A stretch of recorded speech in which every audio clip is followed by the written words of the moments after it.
Libertas, the new pan-European party, has promised to the European voters that their first priority, if elected, will be to bring transparency to Brussels. Let's first have a quick look how is Brussels funded.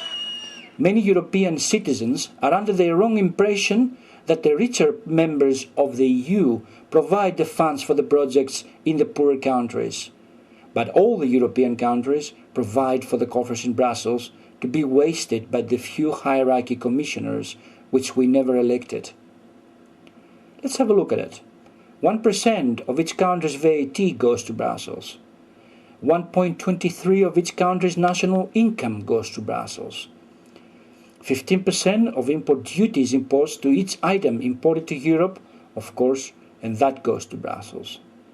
And they receive the money from all the fines imposed to European companies and countries. We will look at one project in Igoumenitsa, in the mainland Greece, which has been paid by you and me. The once imposing sign informs the bystanders that this project is about the construction of a new rubbish dump. The project, the sign says, is funded by European Union's Department of Development. Constructor, Zavintanos and Fingerenberger. Then proudly, the Greek Ministry for Environment and Civil Services announces its involvement with the project. And now look at this project cost.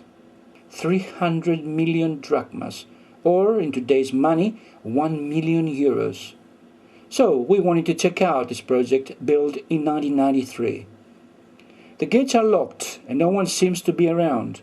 With the first glimpse it looks as it is abandoned. There is the caretaker's building and the weighbridge.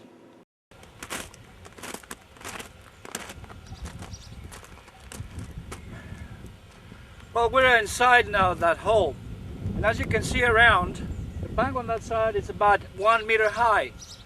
Over that side there, it's probably about 1.5 meters. This whole area here is no more than 2,000 square meters. And the infrastructure here is that building you can see over there, and some pipes I can see on that side.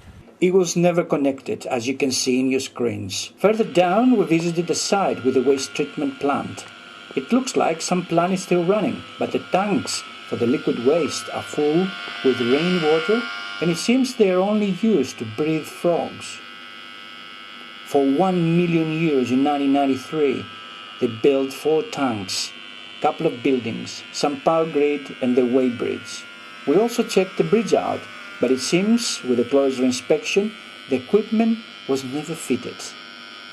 Paid for by you and me, but never fitted. Same story with the truck wheel was.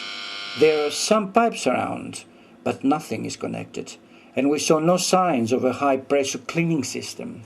We were informed by the locals that the constructor's name was Mr. Bezos. It wouldn't happen to be the same Bezos who is the local MP, and he's also running as Vice Minister the economics for Greece. 300 million drachmas in 93. 300 million drachmas is 1 million euros in today's money. But in 93, you could buy about 3 blocks of flats in Igoumenitsa or in Corfu town. And this is just one small example of the fraud in Brussels. And this is why we want Libertas in Brussels. They promise that they will bring transparency and democracy back to